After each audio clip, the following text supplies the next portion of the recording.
Welcome back mga kaalab. Ito na naman po ang inyong lingkod, si Mr. Destiny, at magbibigay po tayo ng pinakamainit na update po ngayon sa social media. Well, marami nagsasabi mga kaalab na nasa Osaka na naman daw po si Mengay. Doon na naman daw po sila mag-Halloween o magse-celebrate ng Halloween. Well, ito po siguro yung video na pinanood natin na boses nga po talaga ni Alden Richards na sinasabi nga po daw nila na hindi naman daw boses ni Alden. Pero kung titignan mo malutong, malaki ang boses, di po ba? At bakit kailangan pang, kumbaga, hindi magpakita ni Congressman? At bakit siya pa po mismo yung nagsiselfie? Hindi naman po talaga niya yung ginagawa. Di po ba? At never naman po talagang ginagawa po yan ni Congressman Adjo na si cellphone tapos kukunan niya si Mengay. Kaya nga sabi sa inyo, may mga bagay-bagay po na imposible. May mga bagay-bagay po na mapapaisip naman po talaga kayo. Di po ba? Lalo na nga po kapag ang pinag-uusapan natin, ang real life couple. Sa ngayon, kumbaga antay na lang po tayo ng mangyayari, magaganap. Lalo na po ngayon na napakaraming mga ganap at update pagdating po kila Mengay at kay Alden, sa mga nagsasabi na at nagpapaliwanag na puro daw lang tayo paasa, puro lang daw tayo fake news, wala naman pong problema yon. Hindi naman po kami namimilit, di po ba? At kung hindi nga po si Alden Richards yung nagsalita, wala naman pong problema. Di po ba? Wala naman pong pilitan na lagi kong sinasabi at lagi kong pinapaliwanag. Bagamat maraming mga issue, maraming mga komento, na itigil na nga po raw natin dahil wala naman daw pong mangyayari, dahil wala na nga po raw ang ALDAB. Di po ba? Yan naman po yung lagi nilang pinapaliwanag at laging binabato sa atin.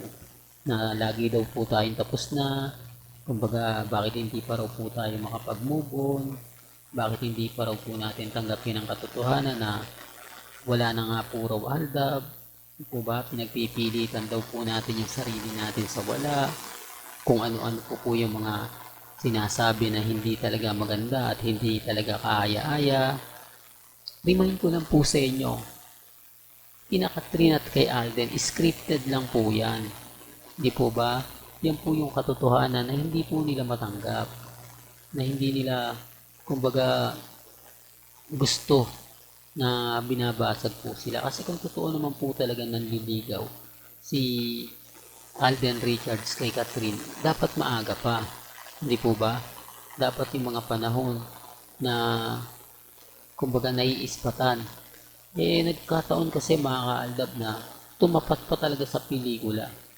Kailangan pa ba nating ipaliwanag lagi yung mga bagay-bagay na ganyan na alam naman po natin na hindi naman po talaga totoo. At ano naman po mga kaaldab, yung mga nangyayari po pagdating sa social media, halatang scripted naman po talaga eh. Diba? Simula't simula pa lang po yung mga galawan, di po ba, yung mga ganito. Pagkatapos, dun po sa elevator, di po ba, may video tayo na kumbaga tinuturuan si Alden. Siyempre, hindi naman sasabihin ni Alden na scripted yung mga gagawin na ganun. Basta siya, magaling. Si Alden Richards po talaga yung tipo ng artista na napakahusay po talaga mag-deliver. Siya po talaga yung masasabi natin na kumbaga umaayon at pumapabor po sa mga ina-update ng Aldab Nation. Pero hindi po tayo namimilit. Diba? Sabi ko nga po sa inyo, may mga bagay-bagay po na mahirap po talagang ipaliwanag. Lalo na nga po kapag hindi ka Aldab Nation, kumbaga ngayon ka lang naging fans ni Mengay, ngayon ka lang naging fans ni Alden, hindi mo talaga kami maintindihan at hindi mo kami mauunawaan hanggat hindi mo nakukuha yung mga bagay-bagay na pinapaliwanag ko at sinasabi ko. Sa ngayon, kumbaga okay lang po. Sa ngayon, yung mga bagay-bagay na nababasa ninyo, napapanood ninyo, napapakinggan ninyo, normal lang po yan. Dahil hindi naman po natin po pwede sabihin o ipaliwanag na kumbaga kami po yung panalo, kami po yung wagi. Di po ba? Kasi magiging bitter lang po talaga tayo. Ang gagawin na lang po natin mga kaaldab, antayin po natin etong matapos tong pelikula. Kasi once na matapos to, yan, dito tayo magiging bida. Isasampal po natin isa-isa sa mga taong nagpapakalat ng fake news. Kasi kita nyo naman po bakit laging kasama ni Catherine si Dominic Roque? Ano nga bang meron sina Dominic Roque at si Catherine? At laging nakadikit si Dominic kay Catherine. Di po ba? Kaya sabi ko sa inyo, kung wala po silang relasyon, ano yung mga nababalitaan at nakikita? Kung magkaibigan lang po sila, bakit kailangan po nilang laging magkasama, lalo na po kay Vicky Bello? Di po ba? Anong ginagawa po nila ron? Bakit may mga bagay-bagay na naiispatan sila? Pero kaya sinabi ko, wala pong pilitan. Lagi kong paulit-ulit na sinasabi yan para hindi po, kumbaga, mapaisip po sila, lalo na po yung neutral na may punto naman talaga si Mr. Destiny. Bakit ayaw pa nilang umamin para natapos na yung laban? Kung aamin sina Alden at si Catherine, mawawala na yung Aldab, titigil na yung Aldab. At maganda na rin po ito.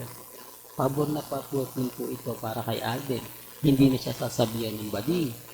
Mawawala na yung issue sa kanya na karelasyon niya si Mengay. Mawawala na yung relasyon nila na ibig sabihin lahat ng mga taong nagdududa kay Alden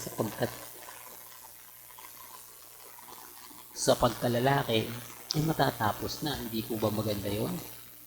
Hindi po ba? At matitigil na nga po daw ang Aldab dahil wala na nga po daw masasabing, kumbaga, aayon din daw po ito sa mga main fanatics at army na pag natapos na nga po daw yan ay wala na. Ano pang i-update na naman ng Aldab kung wala na nga kung umamin na nga po sina Alden Richards at si Catherine? Hindi po ba pabor na pabor sa kanila yun? Hindi po ba lahat ng mga sinasabi natin umaayon naman po talaga sa panahon? Pero hindi po ako uli namimilit lagi kong pinipilit yung mga ganyang salita para lang po, klaro, para lang po sa kaalaman ng lahat.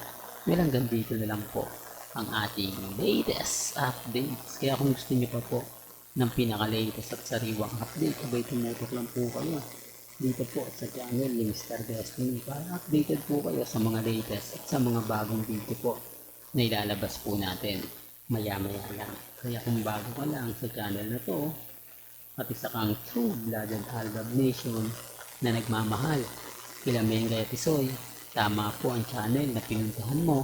Kaya consider na po kitang bagong subscriber. At huwag mo kalimutang i-share ang mga video po natin sa mga mami, sa mga titas, at sa mga senior. Hanggang sa muli, salamat po sa panonood at pakikinig.